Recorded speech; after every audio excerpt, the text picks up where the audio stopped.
In that time, our world has taken so many steps in the wrong direction.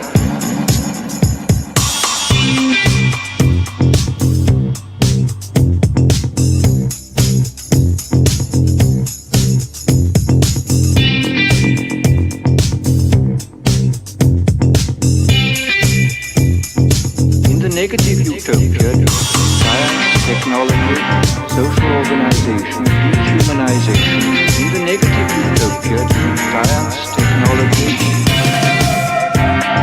social organization.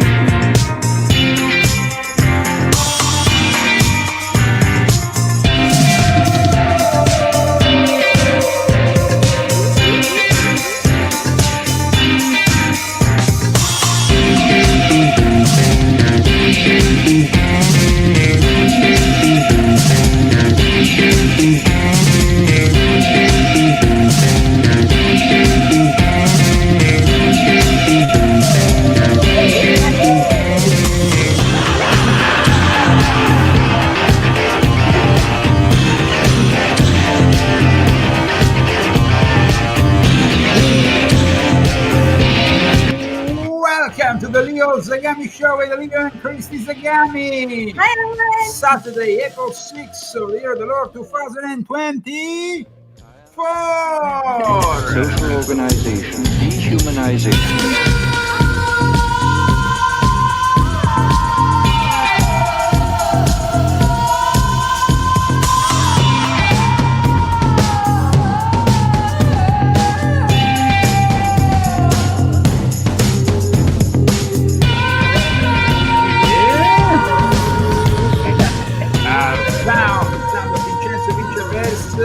The images collected and put together by Albert for TelePandemia. This is a great opening. I love it. It's very nice cat, guys. But at the same time, it has meaning, it has symbolism, it has a lot. Thank you, Vincenzo Viceversa, who is also the guy who takes care of the cover of my book. Because it's also great.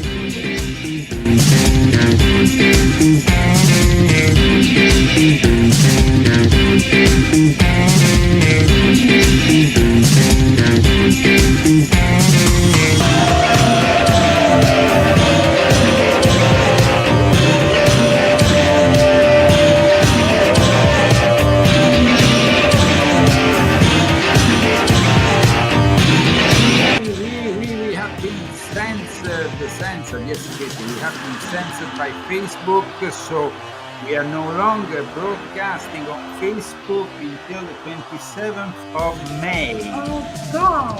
The day after my birthday. Yeah, so the day after the birthday, we're going to celebrate by being back on Facebook. No reason given. They might find another reason to get rid of me. That's possible. That's highly possible. But welcome to the Leo Zagami Show with Leo and Christy Zagami. Hi, everyone. Hello to the 30,000 people who follow us on Band of Video. We have great success over there. A lot of people are writing to us, and it seems like it's really picking up on Band of Video. So we are very happy of that. We are also very happy for the people, of course, who follow us live on YouTube. Then you guys are really special because I can see all of you. Absolutely. And we have to thank our sponsors, the people who follow us on X, on Rumble, on BitChute. From next week, we will give you the coordinates for our Rumble and BitChute channel because, guys, we don't know for how long YouTube is going to permit this show. So we're going to encourage people to pass on to Rumble, where we're going to start broadcasting live very soon. Christy, who are the sponsors for today's broadcast? You remembered. Ooh. Okay. Yes, So, I did. thank you, everyone who donated and to sponsor our show. We have Daniel Estes and Bruce Kodish and Kevin Woods and Malgarizada Minta. Thank you very much, guys. And everybody that bought the book, you guys rock the Casbah because you bought so many books this week. And we really appreciate that. So thank you. You did a really good show, Murray. Everybody needed your book last week. Absolutely, and you still need them because there's a lot of talk, for example, on some of the topics which I touch in my books. Now with all this Diddy affair, no, Diddy, the Jeffrey Epstein of the music business. What is his complete name?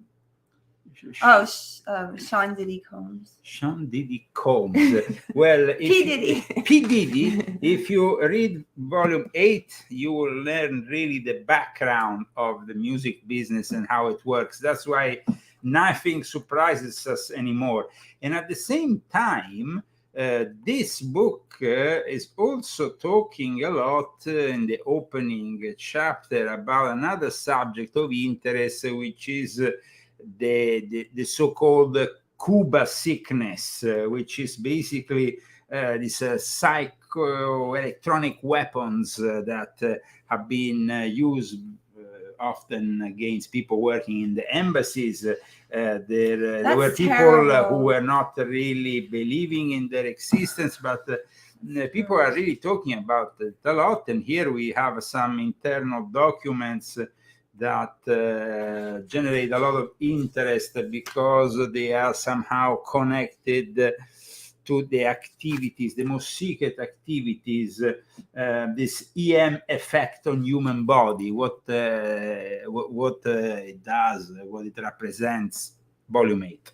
And now, of course, we have a lot of news, but we have also very powerful message here in the title that we would like to address. The New World Order speeds up plans for for global disorder, more than order. No, we have chaos and distraction, global domination. Well, we would like to discuss this subject because a lot of things are happening on the eve of this total solar eclipse. We have discussed this previously. I have discussed it with other colleagues, the fact that this day could be used for rituals and for maybe sacrifice cattle, animals, maybe even human beings. And we have suddenly this bird flu that passes on to the cows from the birds and then maybe to the humans. And so they will be killing a lot of cattle, and they're already in places like Texas and chicken. So that is almost like a form of sacrifice, if you think about it.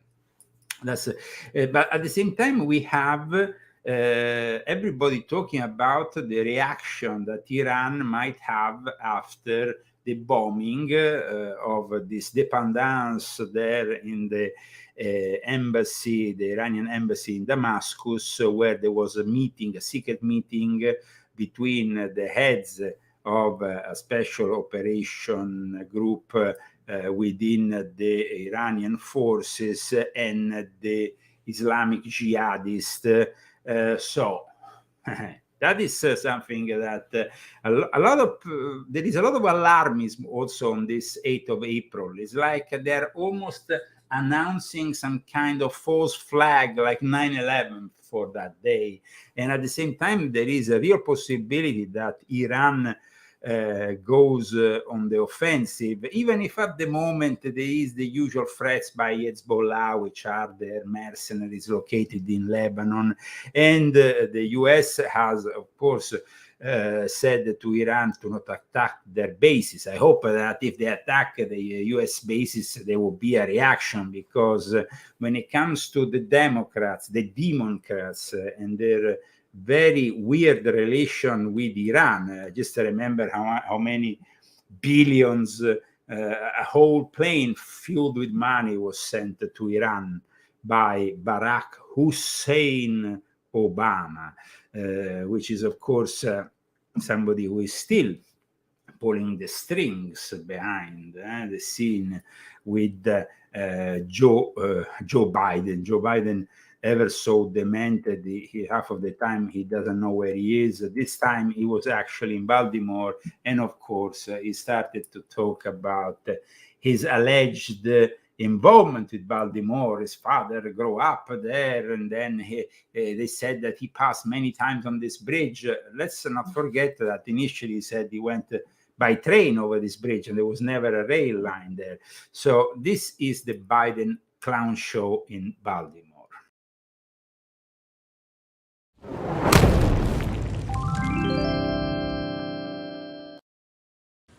Thank you, President Biden.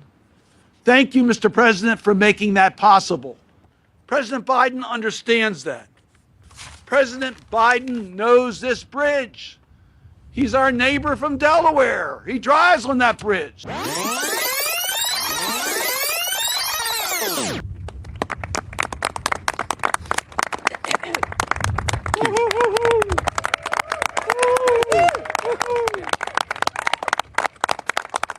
say to my dad, Dad, they're mispronouncing Baltimore.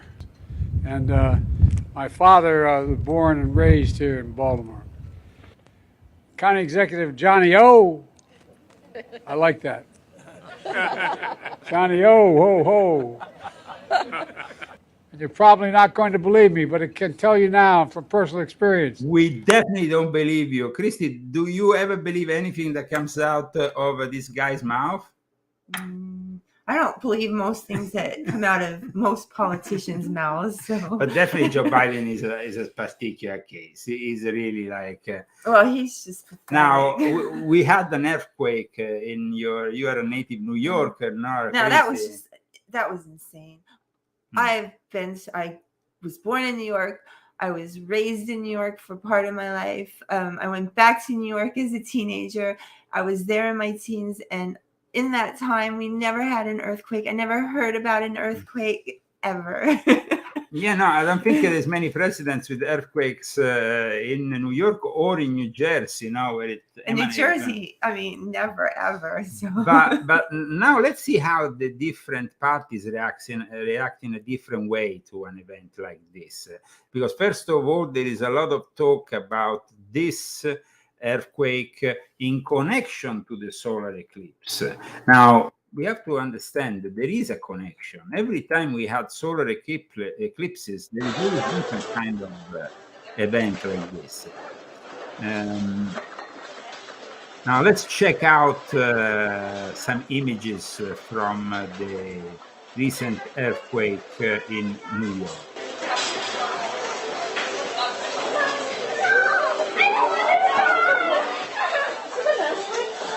By the way, somebody was asking me if my great-grandfather was Scottish. Of course, he's Scottish. I'm from the Lion family of Lord and Lady Strathmore. If somebody's asking me where I'm from in Brooklyn, I'm from Bensonhurst, Brooklyn, 17th Avenue and 71st Street. I went to New Trick High School, sort of, kind of, but not really. What the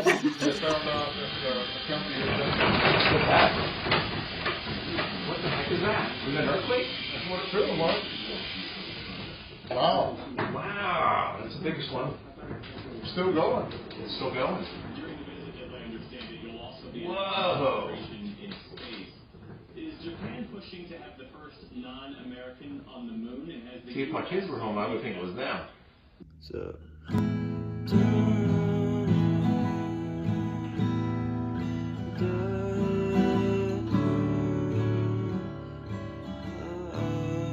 I guess it's 4 quarters.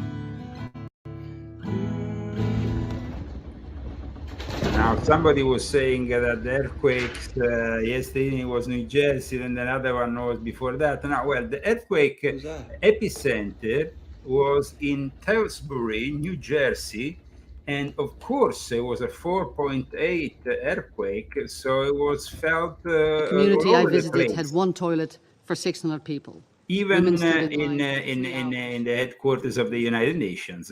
Schools normally form a spine of protection for children, a place where children can seek humanitarian services and normality. Now, this is the epicenter of all evil. And in fact, political parties took this in a different way. Now, Major Taylor Greene, she talked about... Marjorie Taylor Greene, she took this as a sign, as an apocalyptic sign. While instead, the opposing party took it as a sign of climate change. I mean, so you go from one extreme to the other, and you're left thinking, my God, can we have some balance here? Of course, I personally am more close to, what do you think? Marjorie Taylor Greene. I think it's because of the eclipse, but everything with nature, almost everything, because then we have weather manipulation. But most things with nature, it's God. But it's God. And of course, the fact that they hit, like somebody's pointing out, while the UN was speaking of schools, these people are monsters. What they're doing, their policies are completely demented.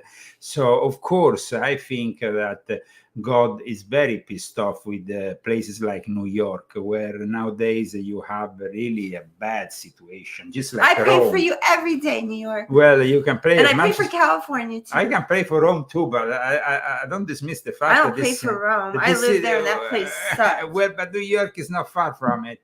I'm sorry. I don't but, care. I was in New York and it was not very good in the 80s, but still, I love my life in New York. I don't care if there was trash on the ground. I don't care if there I'm was. not talking about that. I'm talking about the political situation in New York, because let's see what we have thereafter. We have the mayor.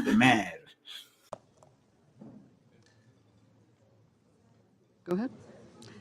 Education is Education. When they talk about education, they should wash their mouths. education is You're making the ground shake. education is in many ways. Madam President, am I okay to continue? Education is in many ways life-saving, but not in Gaza, where every single child is out of school. And they go back 80% of about education talking facilities about are Gaza, being of course. destroyed. All of us felt in some way or another the earthquake that hit our city around 10:23 a.m. We felt the impact of this 12.7 magnitude earthquake. The epicenter was in Lebanon, New Jersey, about 50 miles from New York City. And as you know, this is a developing situation. Well, so it was unprecedented, and it's definitely a sign of the times. The eclipse, the passing of the devil comet, also, because there is a devil comet passing through the sun. So, I mean, all this is ominous signs of something that is manifesting, and is also a third world war that a lot of people say has already started, and we are pretty sure that in some ways it's actually already present, but it's going to fully manifest inevitably in the next few months. There's been a lot of talk about that. The situation at the moment with Russia also is very weird, because Vladimir Putin was pretty adamant once again during his speech after the re-election about the possibility of waging a nuclear war. For him, it's not really an option if the West continues to attack him. But at the same time, he has also his spokespersons, but especially the people who represent him on TV, who are even more aggressive, saying they're going to alienate the West and destroy everything. But at the same time, we have now another event happening from Russia, which starts to make us think that something strange is really happening in Russia, because there has been a radioactive emergency in a town in Russia. We know that when these kind of things happen in Russia, there's not really a lot of clarity, like with Chernobyl. There was a lot of secrecy. So what is happening really in Russia with this radioactive situation? Did you hear about it, Christine? No. Okay, so let's go and check out this information that comes from the Express. And it's about a range of a couple of miles that have reported unusual radioactivity. Let's see if we can show this article. Panic in Russia. Sorry, I seem to have problems in getting. An emergency has been in place because of radioactivity reported in a Russian town of Khabarovsk, which is located to the border with China and has a population of 630,000 people. I mean, it's not a small city. And so the report came in, and a lot of people are wondering what is happening with this emergency, declared in a town in Russia. We might not ever know the truth or what is really happening. I don't think that Russia will report, especially today, what's really happening. Russian authorities said yesterday that elevated radiation levels were detected near a power pylon about 2.5 kilometers, 1.5 miles from residential buildings. Well, they must be panicking for real. I mean, was it like hit with something?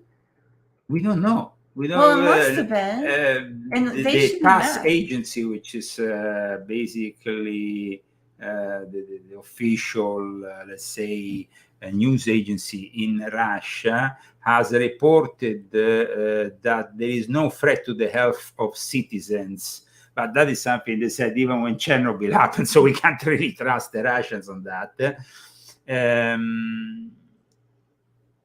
I mean, the state of emergency will last for 3 days. So it's still in place until tomorrow, while law enforcement agencies conduct an investigation into the source of the leak. What is the source of the leak? Is it a terrorist attack? We don't know. It's something that we need to follow. The problem is that news coming out of Russia on such a delicate subject seems to be very scarce. They were attacked, wouldn't they announce it left and right, though? Yes, but I mean, not if it becomes an attack that might, in any case, embarrass further Vladimir Putin. The attack that was conducted allegedly by those ISIS mercenaries of ISIS-K, that are obviously agents, mercenaries that work for the West and probably for the CIA. That's why they were going to Ukraine. It's already something that has definitely agitated the Russian spirits. Panic in Russia now, following this state of emergency, will be adding, to the fact that at the moment, Washington's NATO promise that Kiev will become part of NATO is seen as maybe a prelude to a nuclear apocalypse even. This was the title given on RT, which is like saying a state media, Russian state media owned. So Washington NATO promise to Kiev is prelude to nuclear apocalypse. What? And this, but this not said by anybody, but by Elon Musk. Elon Musk, who has commented on the pledge by U.S. Secretary Antony Blinken, because Elon Musk knows very well what will mean getting Ukraine inside of the of NATO. They are building this wall at the moment to stop the Russians from advancing, but the Russians are advancing. There's a scarcity of ammunition because, of course, the Republican Chamber of basically the Chamber of Deputies or Representatives. Yes, we call it in America. No, because we call it, because we call it in Italy, we call it Chamber of Deputies, while instead here we call it House of Representatives. But the thing is that we have, fortunately, the Republicans who are stopping this never-ending war effort that is bringing us closer and closer to the Third World War. It's not something that we should encourage. We should actually find, like recently the Austrian Chancellor, I think, said that Europe and America, we should find the possibility of finally getting Ukraine and Russia on a table to work out some kind of solution rather than encouraging what could become a very dangerous war. No? Exactly. But that's not happening. That's not happening because we have warmongers in NATO that keep on wanting, like Jens Stoltenberg and all the rest. And then we have Norway, who for the first time is investing 2.7 of their gross internal product how you say, GPT, gross product. Yes. Basically, they are investing a lot more than they used to because of this war. And let's not forget that also Norway is a place where you have conscripts. Everybody has to do their military service. And now also the women in the last few years have to do obligatory. But, you know, you want the parity, you want to be equal to men, then you should learn how to fight just like men. I don't find it as a bad thing. I find it actually as one of the, of course, I will not. Who's gonna take care of the kids? The GPT, yes, the robots. The robots, the robots. I mean, that is unfortunate that the women might have to go to war. But let's put some air conditioning because it's the temperature is getting a little bit too heated here in our discussion. Maybe. Welcome to the Leo Zagami show. We have, of course, thanked our sponsors. And we want to do it once again. But we want to also remind our sponsors, the people who are willing in sponsoring this broadcast, how they can do it. They can donate through GoFundMe. They can donate through Cash App. Remember that this is on the screen here. The main way, GoFundMe, but you can also go on Zagami.com and also add to that Cash App. The sponsors of today: Malgorzata Minta, Kevin Woods, Bruce Kodesh, and Daniel Estes. Thank you very much. I would like to thank them with a great applause. Let's thank them with a great applause, not only from us, but also from everybody.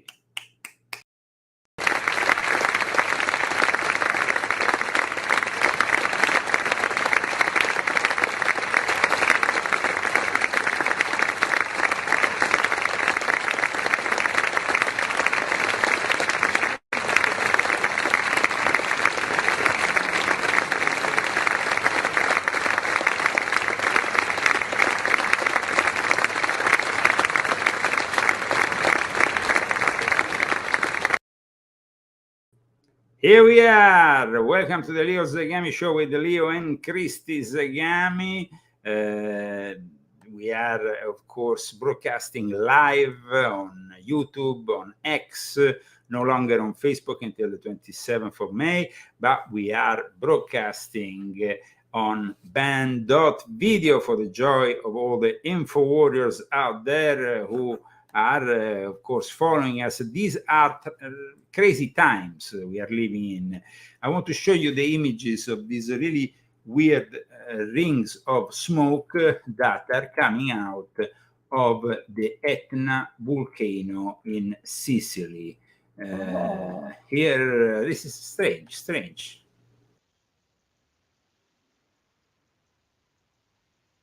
Of course, it is a silent video clip, but it is very weird because you have this.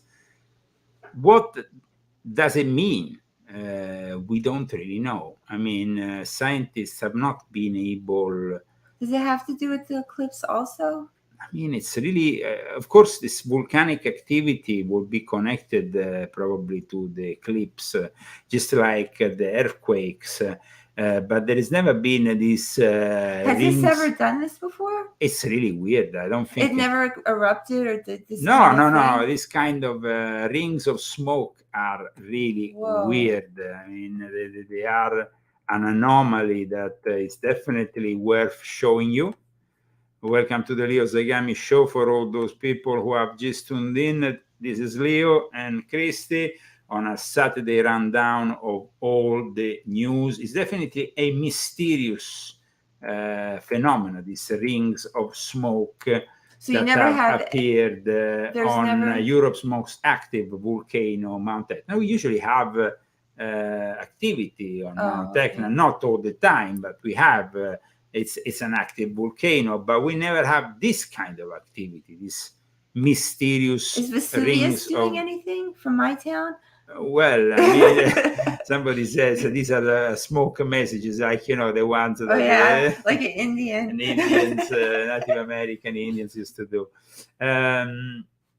Okay, it's definitely we're living in unprecedented times, and the fact that we have an inevitability surrounding the Third World War. A lot of people, journalists, are talking about this, but at the same time, there's a lot of journalists who are also encouraging it. It seems like our leaders are really encouraging the war, just like for the First World War, when the population, the general population, didn't want any war. They wanted to live in peace. The situation economically wasn't great, but they definitely didn't want to go to war. But they were encouraged by their leaders to go to war. And the similar thing is happening today. I mean, the majority of people, if you go into any city in America or in Europe, will probably tell you, we don't want to go to war. We don't want to send our youngsters to fight for a war, because also the problem then becomes the fact that you are sending to war Generation Z, a generation of people who have a lot of problems already in self-confidence, psychologically, and all that, especially after the pandemic. To war, they are being brainwashed in libtard leftist universities, and suddenly you want to send them to war. I don't think they have neither the stamina, the capacity. I think they'll all just go to Canada. Just go to Canada will also send their own. I mean, so it's not going to be like Vietnam where they're going to have the alternative. Oh no, you can't go to Canada. You can go. Probably you can go to Mexico. I don't know where you can go, but I mean, we are in front of a very unprecedented scenario. We see all these leaders more and more encouraging the war. The media not really doing anything to change the narrative of this inevitable war. And so what's going to happen then?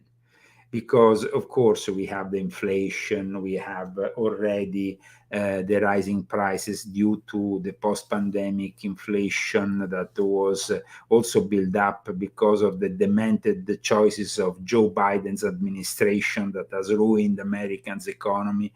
There is not really a solution here. And at the same time, they want to push us into possibly a new pandemic. That's what even Trump has been talking about, like a solution for them to then go back to the mailing ballots and to voting, maybe not in presence, because that will mean their defeat. You see, the fact that Trump will win also implicates a series of decisions also on the part of the people in Europe, of NATO, of our allies, that want to make sure that the 500 billion bill is passed before Trump comes into office, and that 500 billion for Ukraine is billion. We don't have that kind of money. We're already stretched to the max. But you see, past that.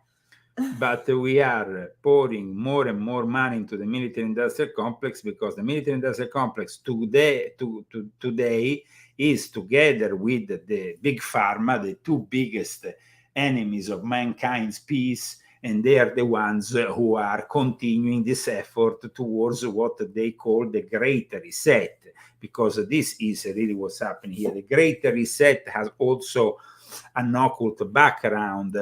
Somebody was asking me recently, what is the occult background of the Great Reset? I don't think that anybody has really explained the occult background. They maybe have written books about the Great Reset, but they haven't explained the occult background of the Great Reset.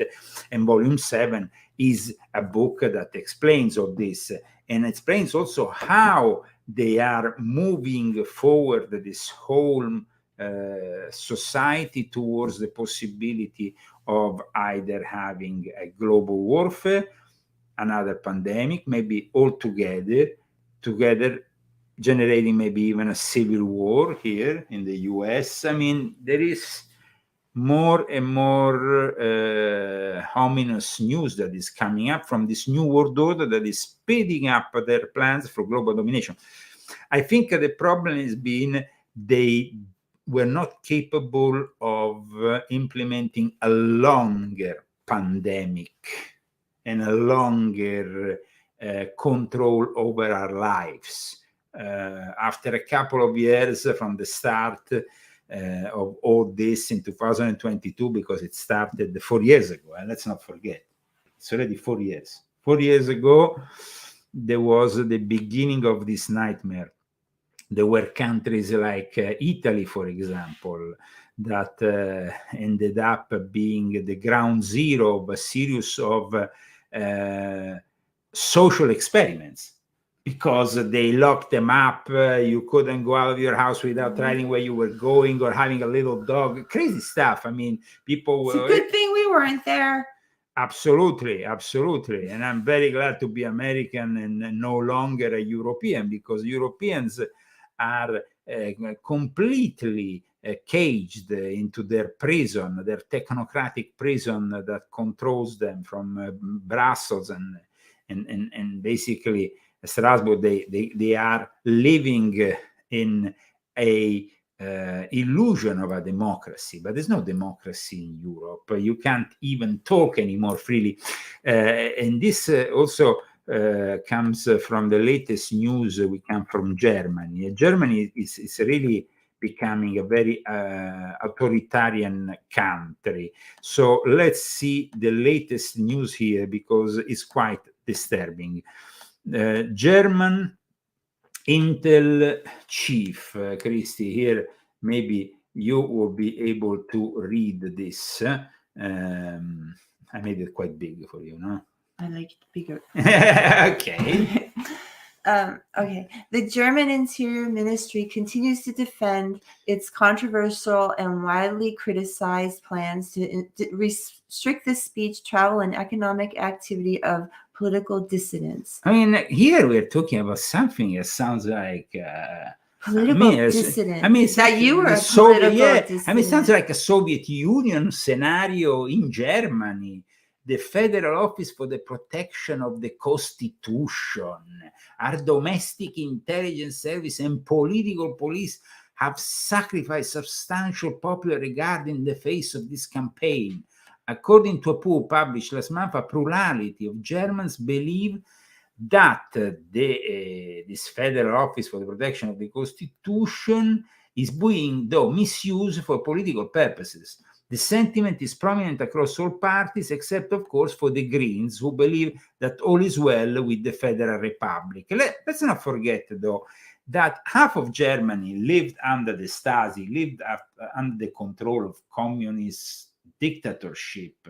I mean, there was complete control of every part of their society. They were oppressed. Yeah, but you were in. You were in Western Germany. You I went to East Berlin, though. You during went. the Cold War. I went. We had a field trip there, and we went up to the wall, and then you could see the snipers there with their guns, and they were like pointing at our school bus. I went many times to Checkpoint Charlie. I used to work nearby Checkpoint Charlie at one point. So yes.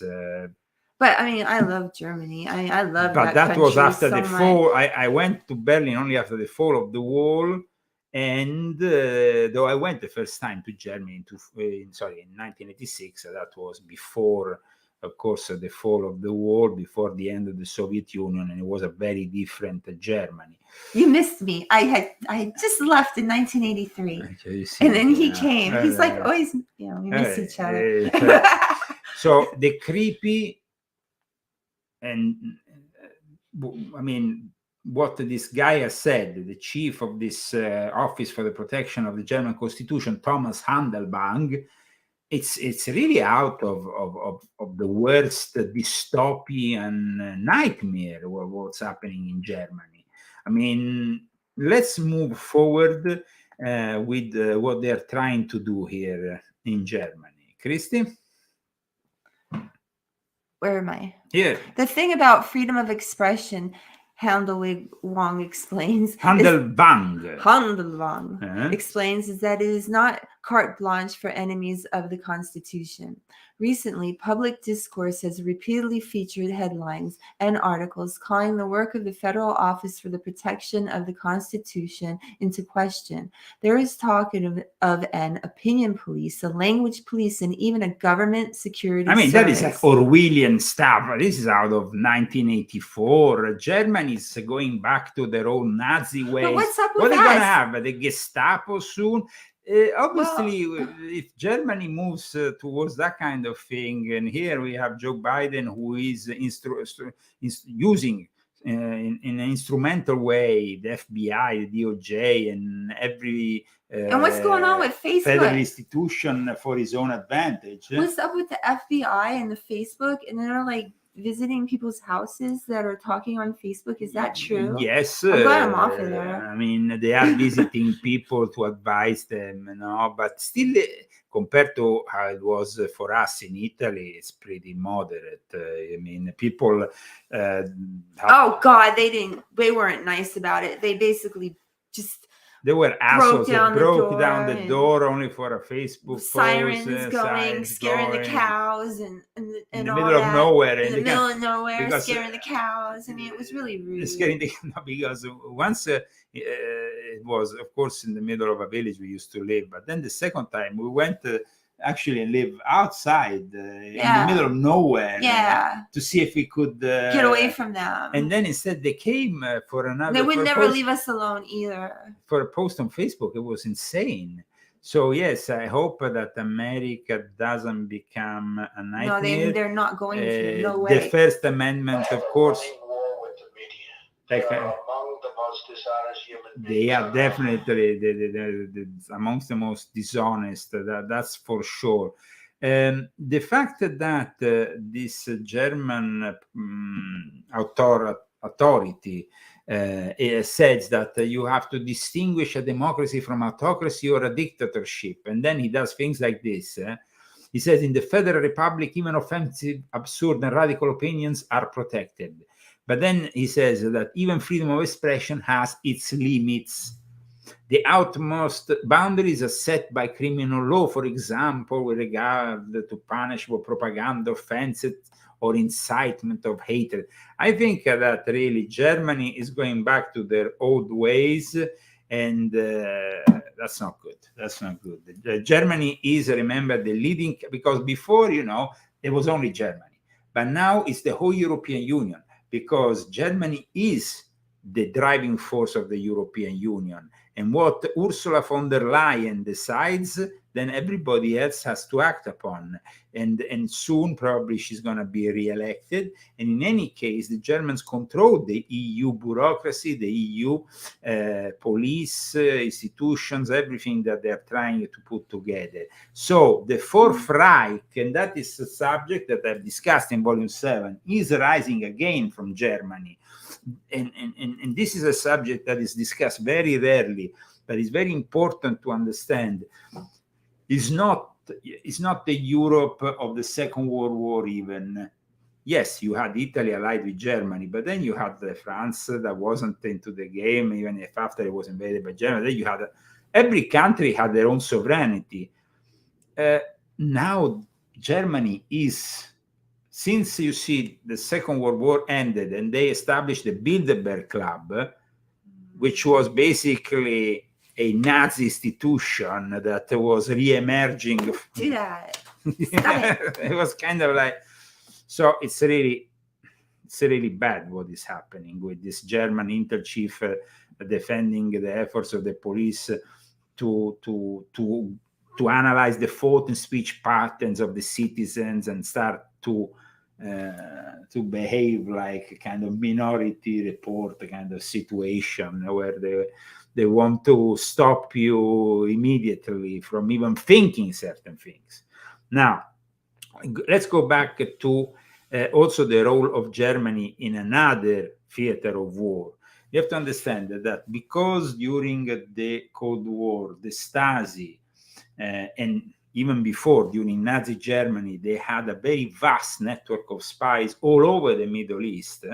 The CIA has decided to move their headquarters during the last part of the Cold War from Rome to Germany. And in Germany, they operate also with their own spy network in the Middle East. So when you see those Germans half naked around the Middle East, they want to be, yeah, I'm just walking here in the desert.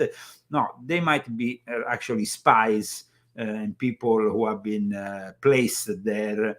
They have apparently still a major spying network, the Germans, in the Middle East. And of course, this is the moment in which you have a lot going on in the Middle East, especially because Tehran might retaliate against Israel after the recent attack. And it's something that will enlarge the conflict, will dramatically amplify this conflict that already is going on for the last 6 months and has created a lot of controversy, because you have, like we said last week, Russell Brand, who says that basically Alex Jones is more leftist than Joe Biden.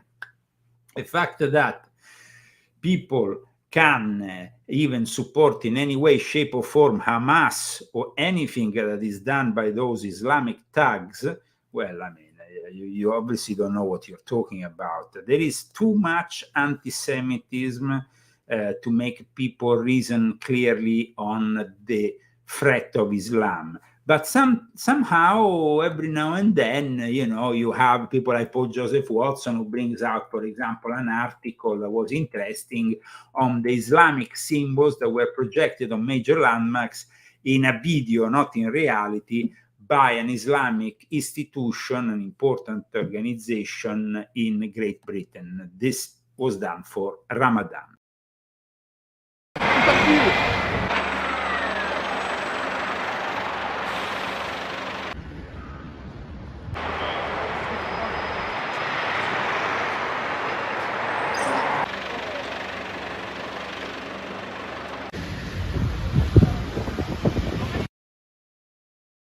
Now, we shouldn't really be surprised, because you have a Pakistani Muslim mayor for London that basically is almost indulging in a Sharia situation.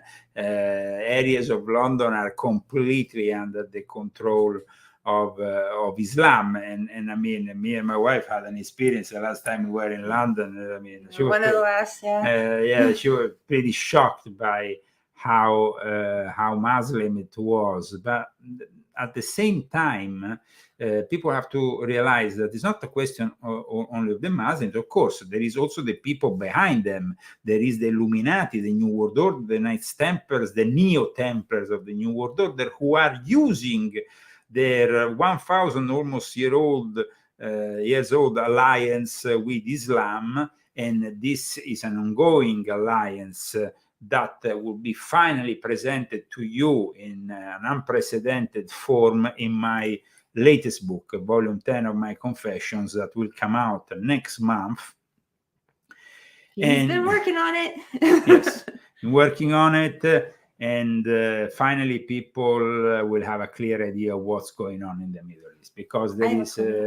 okay, please. No, it was a comment. I just I was wondering if anybody out there that watches YouTube, if you've noticed, because I've noticed personally in my ads on YouTube, because usually like I go in there and I do face yoga, and that's pretty much all I do on YouTube. I sign into my thing and I do my face yoga and then I get off. I don't even listen to music on there anymore. But anyway, before they would only show me like other beauty things or whatever. It would have to do with beauty. Anything beauty. Now they're showing me like stuff from Muslim, like it's all in Arab, and it's like Muslims, and they'll come on my thing, and I don't know what they're saying because it's in Muslim language and or Arab, whatever. And it's like I'm like, why am I seeing this? And so I say, I don't want to see this. And I say, you're seeing this because you are in the United States. And I was like, this is not what I want to see. Yeah, well, I was shocked by all those. And I showed him, videos, and I'm like, this happens to me every day, and it's only been happening for like a couple months now, or maybe like a month that I really noticed it, and I'm getting sick of it. And for example, in Europe, especially in France, where they have a long colonial relation with Muslim countries, and so they had to, embark in a policy of authorizing for now over 100 years a lot of Muslims into their country, and so they are really seen as the epicenter of Muslim activity in Europe. There was just recently 2 episodes of violence from Muslim teenagers that basically Montpellier, for example, in France, a 13-year-old girl was beaten up in a savage way by 3 young Muslims because they accused her of behaving as that she wasn't faithful to her religion, that she was a non-believer, and so she was beaten up. In another place, which is close to Paris, which I know, Viry-Châtillon, there was instead a 15-year-old who was killed even because he had talked with a Muslim girl. And Macron is avoiding to talk about this problem, which is the radicalization of the banlieue, of those areas where basically these Muslims are living.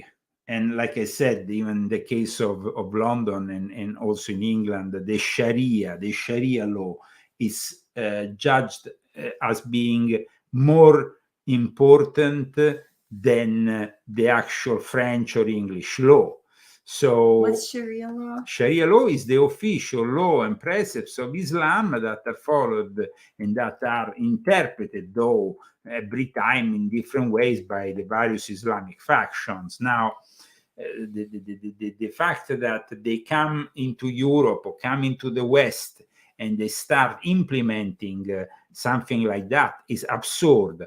Let's not forget, you will understand this from studying my book, but all this relaunch of the Sharia is something pretty recent in a way, and it was implemented because of the radicalization of Muslims that was also pushed behind the scenes by Freemasons and Western Illuminati, and all their names will be unveiled in my book. So in the end, the responsibility, unfortunately, is also of our own elite here in the West that went for the last 3 centuries in their countries to try to at times sabotage their way of living and implement this chaos and this fundamentalism to simply block the expansion of those areas, intellectually also.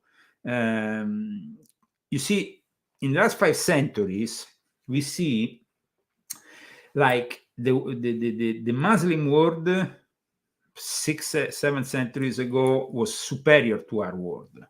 Intellectually, everything. They had they had preserved all the ancient Greek scripts, and then suddenly in the last 5 centuries, because of the sabotage that was implemented by their own Illuminati, but also by our own Illuminati, so both by their own and our Illuminati in conjunction, working together, the Freemasons and all the activities to raise things like the Salafi movement, the Wahhabi movement, and also sabotage elements of the Sufi movement.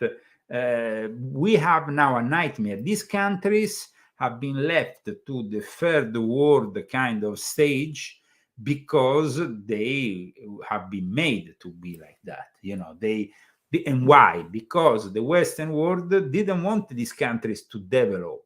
They don't want Africa to develop. They don't want the Middle East to develop. The only ones who are developing are those countries who basically are rich in oil. If we take off the oil out of the whole equation with the Emirates and all that, the whole money that the Emirates will make without the oil and will be not even like, I mean, it will be just an average country in Europe, but not even. It's the petroleum, it's the oil that is generating all this money. But they didn't create any other possibility. They didn't create any, there wasn't any industrial revolution. There wasn't, there's no factories, there's no nothing. No. Because we sabotage them and we go there and take the resources, especially in countries like Africa, where we sabotage them for diamonds, gold, and whatnot. The corruption, unfortunately, of these countries, the fact that also the secret societies have been operating for hundreds, thousands of years. And now we need to explain who they are. We need to explain who are the Middle Eastern Illuminati, how they work in connection with the West. I can't wait to read your book. It's I see him working on it, and it's just like he's got something to say, and I want to know what it is. I was watching a movie yesterday called Brothers, and it was about it had to take place with PTSD in the Middle East and Afghanistan. And I was watching it, I was getting mad, you know, because it was showing the military, and I was getting mad at what was happening to them. And so then he was laughing, and, you know, I was like, what? And he's like, well, you're going to read and you're going to find out everything that you need to know. And I said, well, I already know that everything's messed up. And he goes, no, but you need to know this. I said, well, I can't wait to read it then. So, I mean, I see him, and he's just like, so I always say every time you do a book, I've never seen you so intense, but like this book, like I haven't, like, pretty much during the day, I just stay away from him because he puts the sign up. Show your sign that you put up. Yes. He puts the sign up in front of his computer. It's like you can't distract him from what he's doing. So, you know, the kitchen's right there. Working from home. We laugh, but I mean, he can't say it mean. He has to be really nice when he says anything to me, or I get mad and it's like, eh! So... No, but the thing that is very important to understand here is that we are not dealing here with a book on only the Western side of the Illuminati, which I've touched, of course, in all my previous books. Here we're talking about the Middle Eastern Illuminati, the Middle Eastern Freemasons, and this is a serious subject also for Islamic scholars, which I will be challenging. So, I mean, I've been in the Middle East, and there is revelations in this book regarding also me personally that I'm not going to give yet, because this is going to be the big surprise of this book. But when Christy heard one of the things that I'm going to reveal in this book, she herself, I think... I almost dropped on the ground. I almost dropped on the ground and fainted, and I can't really be surprised. I've been living with him for 15 years. But I nearly dropped on the ground and fainted. So. Because these things are brought with evidence. They're not just speculation. There is no speculation here. There is evidence that is brought to you and documents. And so I'm very, I mean, you think that my revelation made me risk my life. But to actually reveal these kind of things, well, this is going to be the ultimate revelation. I mean, there has been people like Salman Rushdie that have been persecuted for much less than what I will be revealing in this book. So prepare yourself with all your certainties, with all your BS, which you think you might know. But no. Especially from those people who are there judging and saying this and that without really knowing things. It's very important, I think, that people know really the story of Islam from the very beginning all the various factions, every single secret society involved, and both in the Middle East, here in the West, what connects us to them and what compromises we have done and they have done. And that really is going to bring clarity. Because know the truth, and the truth should set you free. That is a very important thing. It's about clearing certain matters more than just simply being critical of this or that. No, bringing the information in front of everybody for everybody to judge. These facts need to be true. When you are talking about Islam, you have to study, and you have to study for years and years and years, and you have to go to the Middle East, you have to go to Turkey, you have to go to the East. You cannot discuss these things simply by reading them on the internet. And I think that is really what is going to shock a lot of people. And so this new book will be very good for all the people who are also have been involved, sadly, in wars in Iraq, in Afghanistan, who maybe want to understand a little bit more what they were fighting for, and what their leaders were actually fighting for, which wasn't what they were fighting for. It's sad that there was a lot of manipulation. So that when you talked to me about that movie yesterday, and I saw what it was all about, once again I was laughing, but I was also saddened by the fact that so many people are misled into believing this or that without really having a clear understanding. So I hope that in the end my effort will help. Help meaning that once we all know the truth about certain things, we can act accordingly, and we can maybe create a better society. That would be great. We don't want to be full of hate. We don't want to be like that. We want everybody to love each other, because that's what God wants. God doesn't want all this hate.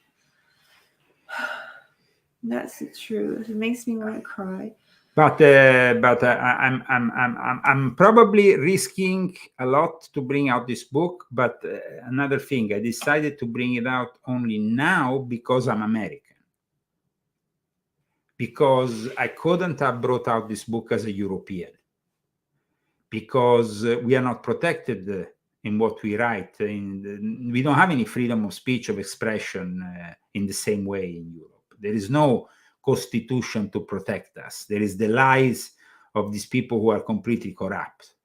And as an American, I feel the responsibility with my new citizenship to really bring to light a book that can help my fellow Americans, as well as also the Europeans. But the Europeans seem to be almost lost.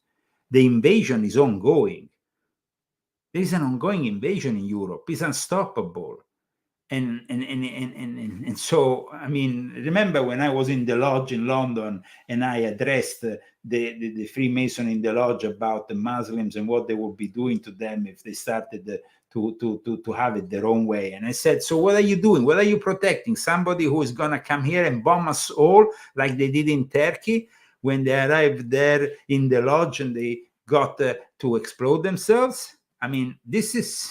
why are they being like this? And they actually, when I started to, they cut me short. They censored him. They cut him short. That asshole. Yeah, the English Freemason cut me short when I was giving this speech, which was basically on the Christian roots of Freemasonry and the incompatibility of, no matter what Kipling did with his poetry, no matter what people say after 1813 Freemasonry was about bringing all the major religions together, no, there is is incompatible to even if in the end you're going to discover from this book that it's not like that Freemasonry and Islam has been one thing working together.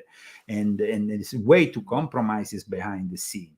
So, well, I will leave it to the book to talk for me. So we will be probably working a lot on it in the coming weeks, Christy. Yeah. Absolutely. At the same time, we want to ask you to encourage us also with the help of the sponsors, not only, I mean, of course, the purchase of the books. That is something that helps us and motivates us, but at the same time, we need the sponsorship, and you are our sponsor. So please sustain us, because once I finish the book, my intention is to bring you more than one show a week, no? Yeah. But the problem is, without sponsorship, we can't do that. So I don't know. We never get the bigger audience that we need because we're so shadow banned. I mean, they pull us off from here and there, and I mean, with our audience, I mean, it hasn't grown. I mean, we've been here for 2 years. But from next week, we will be encouraging people to move to Rumble. We have already 1,000 or there, but that's the beginning. We want to move. We want to get bigger on Rumble, because we know that with Rumble, at least we will be more free and we will have more freedom of speech. So this is important. Now, let's go back to talking about the problems with immigration. Switzerland. I remember that not so long ago, I had this sweet couple that lives nearby who asked me as a favor to talk with them about the possibilities of living in Switzerland rather than in America. And I said, you know, Switzerland is not an easy place. And now there is ulterior confirmation, because they are holding a referendum, a poll in Switzerland regarding the fact of restricting the country's population to 10 million until 2050. That means complete ban. I mean, it's not like the possibility referendum or restricting to 10 million until 2050. Now, Switzerland is a small country. Realistically speaking, I don't see more than 6 or 7 million living inside that small chunk, which is like a county of California living, you know, all together, strict in the. I mean, Switzerland is very small. We went there together. I mean, it's a small, very pretty country, very small country. So this referendum will probably bring them the result that people will probably not be so inclusive, because they know they have it so good over there. And if you bring over 10 million people in such a small country, you start having problems. And you remember how close they were with the borders in Switzerland. Yeah. They literally, when you arrive in Switzerland, and we arrived by train, I remember at that time, the police comes into the train and starts inspecting everybody. And if they see anybody that they remotely see as suspicious, they immediately bring him out of the train. It was very, it wasn't a joke. I mean, I used to work in Switzerland many years ago with Color Throughout this radio in Geneva, and I remember going there regularly, and there was always a lot of controls. So Switzerland is not part of the EU for that reason. They have always managed to have their own laws, their own sovereignty is well respected. During the war, in fact, they were neutral, and Germany couldn't go inside Switzerland. The fact that they are so rich is because, of course, their banks collect all the wealth of the world, so they have a lot of respect from the neighboring countries. And at the same time, everybody is forced, every male member of their family is forced into training into having a gun and to defend their family. Yeah. Oh, like really? In the They do that in Switzerland? Switzerland is completely. Well, they can have guns? Yeah. Like well, it's for each member to defend their own country, cool. Ready for war. I mean, almost like if But they that's good. They don't take them away like they did in Australia and Canada. Well, I mean, it's a small country that needs to defend itself. And of course, that's probably legacy of past attempts to invade them, that they are always on guard, you know? Yeah. So that's how they are. At the moment, there is also the Ukrainians who are trying to defend themselves, and because they are starting to have a shortage of male, you know, like up until a couple of days ago, you had to be 27, from the age of 27 to the age of 60, you will be sent to war. Yeah. Now they have lowered the age to 25. Oh my God.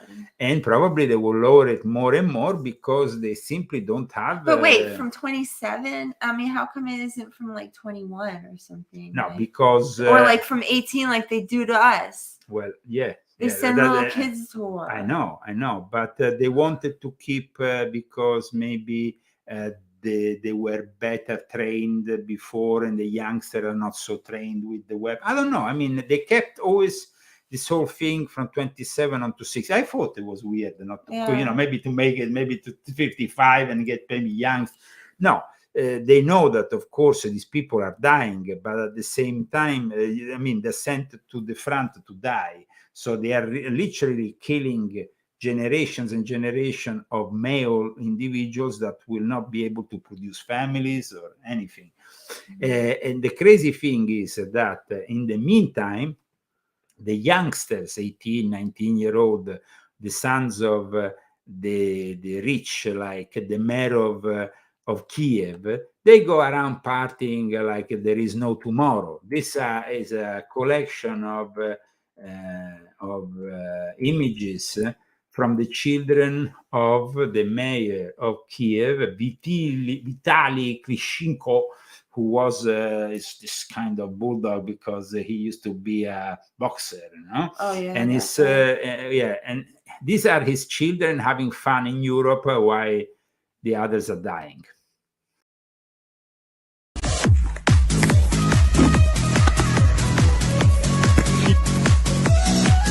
I mean, it's just like luxury, excess. This is what the children of the mayor of Kiev are doing while their fellow Ukrainians are dying. Mm-hmm. It seems like, I mean, just insane.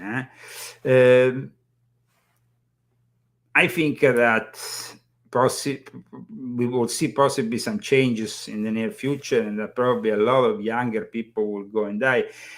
If there is no stop to this war, there is also, though, the possibility that more and more mercenaries from abroad, but also more members for their foreign legion, because they have a foreign legion and you can come from all over the world and join them in fighting the Russians, the invaders, as they call them. But, I mean, you have to pay people usually when they start, to go to a foreign country and fight. It becomes like mercenaries. Some people do it, of course, maybe for a little amount because they believe in fighting the Russians. But how many people want to go and be butchered now that they don't have any more weapons? Basically, you go and fight, but you're not given the weapons. Foreign fighters have to fight with rocks. No, but foreign fighters also have to bring their own bulletproof vests, their own things. It's just sounds like really demented. But the situation in Ukraine, it's very tense. The Ukrainian military chief has just warned to the West of Russia's threat.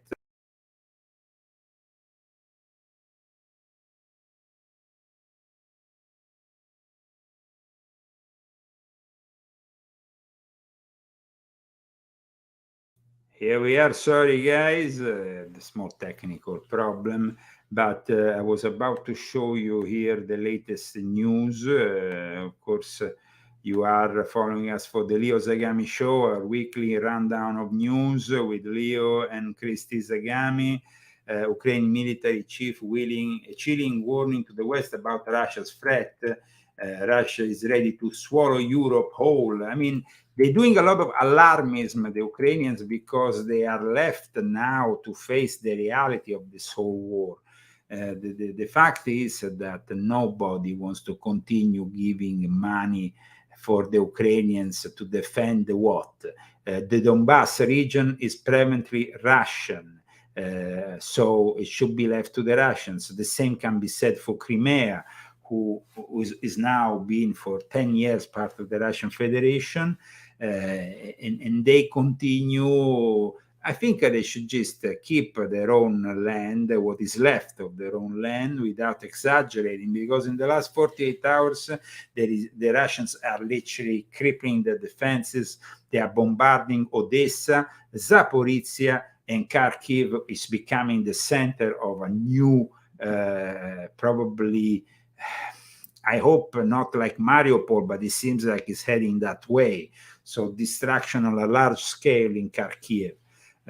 This is what is happening at the moment with the war in Ukraine. I think a more useless war than this. And the problem is that the heads of NATO, they don't want to make brutta figura. They don't want to be seen as the ones who are losing this war. So it's almost like it's like here in America, we don't want to give now the Republicans, and then of course you have Trump. Like I said earlier, they want to try to bypass that problem by maybe investing now, but now they're not going to receive any money, and at this point the weight is left in the hands of the Europeans, so they will have to pay now for this war. And they seem pretty broke. They seem to be pretty broke, and that's what is bringing the collapse of the German economy. The Italian economy is doing better than the German economy at the moment. This is paradox. I mean, Germany is the country of BMW, Mercedes, of great things. It's a country of very hard workers, but they are giving all their money to this idiotic war, and at the same time they have been also paying a lot more for gasoline, for gas, for everything, because they're not importing it from Russia anymore. So all the costs of production, they had relied for far too long on the products, especially what the gasoline, the oil, and all the products coming from Russia, the carbon fossil fuels that they were buying from Russia. It was Trump, if you remember, many years ago, who told them to become a little bit more self-reliant, to not rely so much on Russia, but they laughed at Trump, and now I don't think they will be laughing after what is happening. In the meantime, regarding Donald J. Trump, well, I mean, we all know that they're trying in every way possible to stop him. The judiciary here in America and what is happening with Trump is absolutely ridiculous. He had to give 170 million. Now he is selling his hotel in Las Vegas.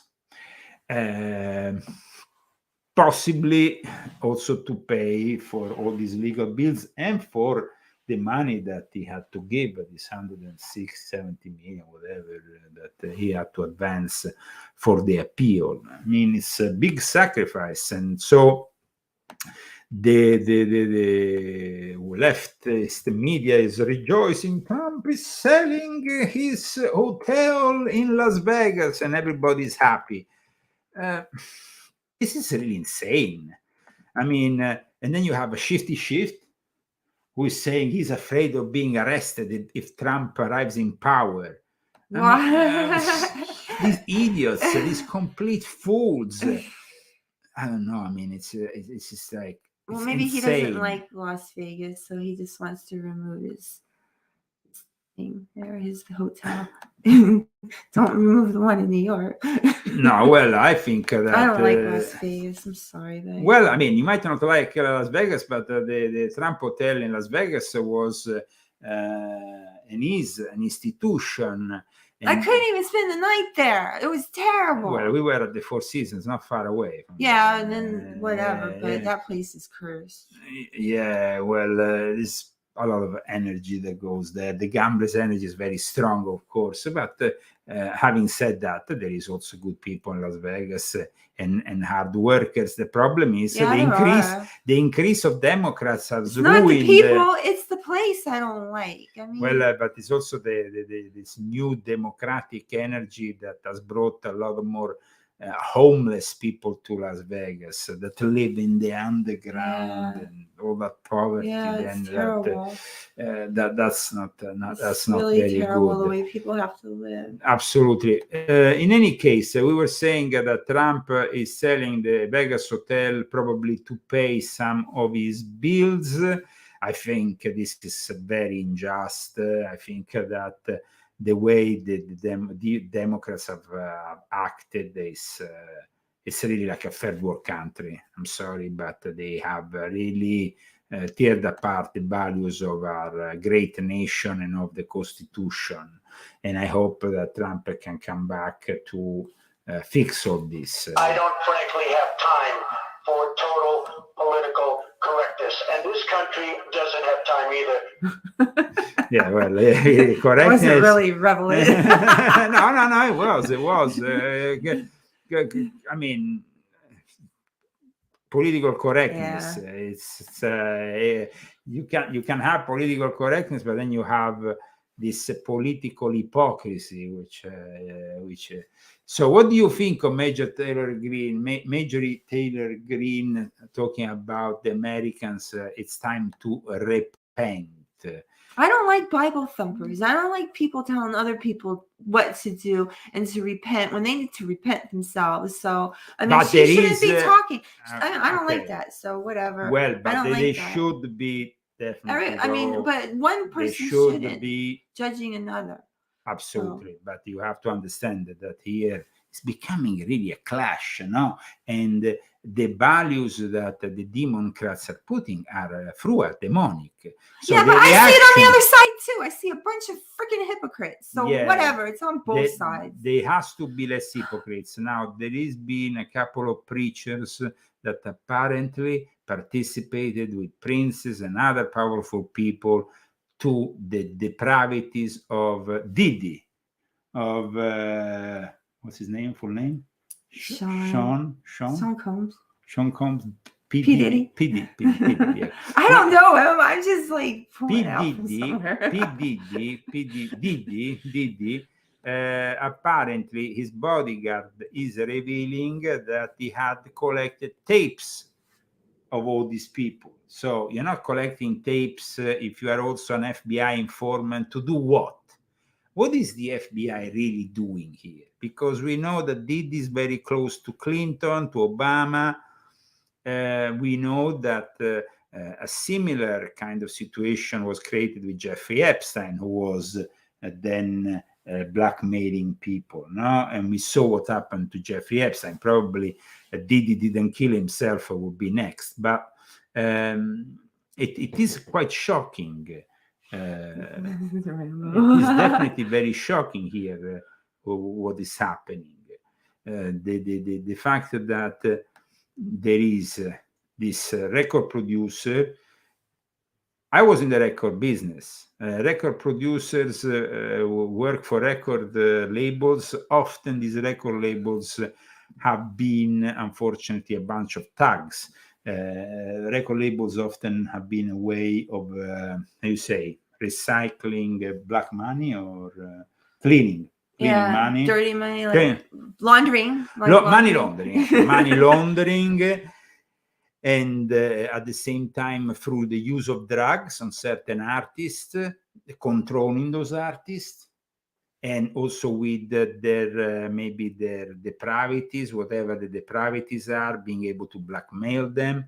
The fact that these parties were organized and everything was filmed, it was done because people were being blackmailed. Now, the fact that Kanye West has said that Diddy was an informant for the FBI, so who is really Diddy reporting to here? The FBI? Who is he giving this information, this stuff that made him untouchable? And why these people should be untouchable in the first place? Yeah.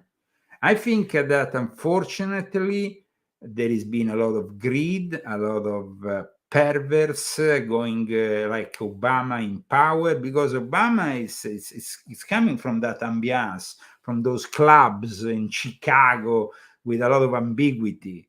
And Diddy has definitely videos, probably very powerful people. And those very powerful people now will do anything to protect their Didi. and So what do you think's gonna what do you think's gonna happen? I think that is going down. I think definitely is going down. I mean, if they made all these moves, he's definitely going down. But at the same time, I think that he might now. I mean, he's trying to act normal. He's there in Florida, acting like nothing happens. You know, just going around, smiling and being like, it's like nothing happened. It's okay. It's okay.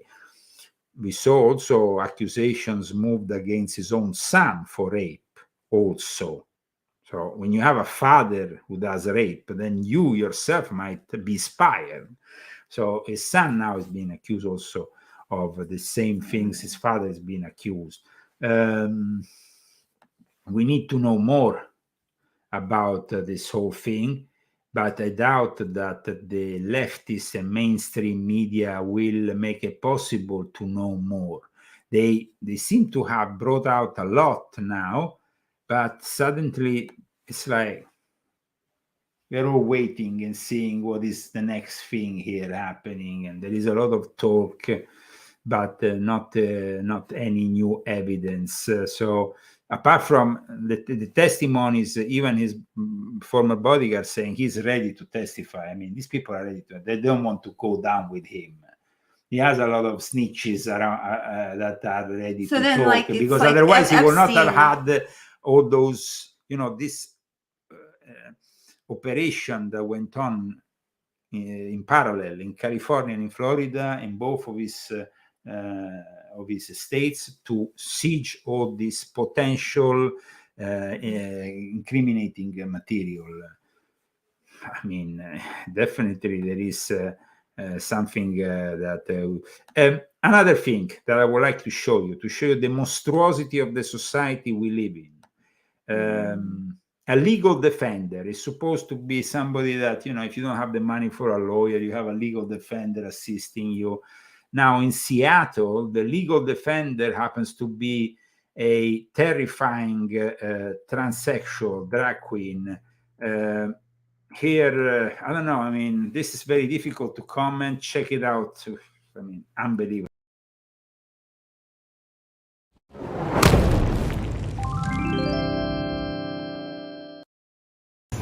Okay, let me check on that. Yeah. So we were talking A6, 845? Yeah. That works for me. All right. Do I need to sign anything? No. Just out of your...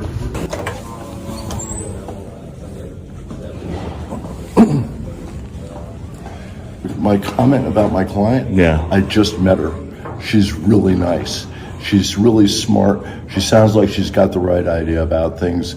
I really support what she's up to, and I think it's fabulous. How about that? God, she's accused of, what is it, criminal trespass? In the first degree, yes. Is she innocent or guilty? She's innocent, of course. She's innocent, okay. Well, she's caught on video being arrested and protesting and allegedly protesting. So I'm trying to get all sides. So my client has pled not guilty. My name is Stephanie Mueller. I'm in the directory for the Washington State Bar Association. You can look me up. Okay. So Stephanie, thank you for your time. At this point, your client is being arraigned, though. It's all just happened. Her hearing is over. Got it. It's done. All right. Do you know when her next court date is? I do. I'd like to maybe just keep tabs if they're... I think that's a great idea. Could you tell me when that is? No. Oh, Take okay. care. Thank you, Stephanie. Jeez, man. Seattle, another depraved, leftist, hellish place. This is the world we are living in the year 2024. I mean, Christy, comment. I mean, you said people can't go to a court like that. Well, I mean, aside from being a transsexual, you can't. Even if she was just a lawyer, whatever kind of lawyer, you have to dress appropriately when you go to court. So she should dress more appropriately. So, and then you can't distract from the from the legal no stuff. comment so on this. She was very distracting. So It's a monster. Greta Thunberg has been arrested. Greta Thunberg. You remember Greta Thunberg? Oh, your nemesis there. Greta Thunberg. I talked about her in Volume 4 of my confessions because she's definitely one of the Antichrist of this era. She was and has been very popular in connection to the alleged fight against climate change. She has been arrested, though, because she was trying, I think, to stop the traffic on a highway in Holland. Here we go.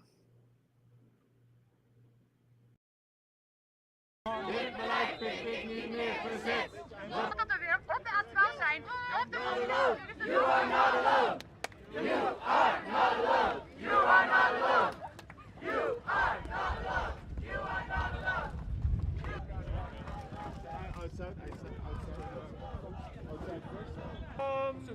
Ik ben niet aangehouden, maar we moeten gewoon even ruimte hebben. Are you good? Sponsored by George Soros, every now and then she gets arrested these days, continuing her demented fight. Oh well. Is it time? Is it time? Is it time? Is it time? It's nearly time, but it's not quite. It's almost time, though, to of course leave you with. But we have another important information to deliver. There was a very unprecedented eruption into the Mexican embassy in Quito, in Ecuador. This is might seem like, but this is very important because they went into this embassy where there was somebody asking for exile, the former vice president, to arrest him. Now, that is a breaking of the Vienna Treaty, Article 22, that every single diplomatic center has to respect, embassy, consulates in the world. You cannot go into a sovereign nation who has established their own embassy there. It's like entering into another nation. Mexico has immediately broke any relationship with Ecuador officially, accusing them of an illegal act, while they broke in, and this is the moment in which they arrested the former president George Glass, who had asked for exile, for the possibility of exiling, to ask exile to Mexico.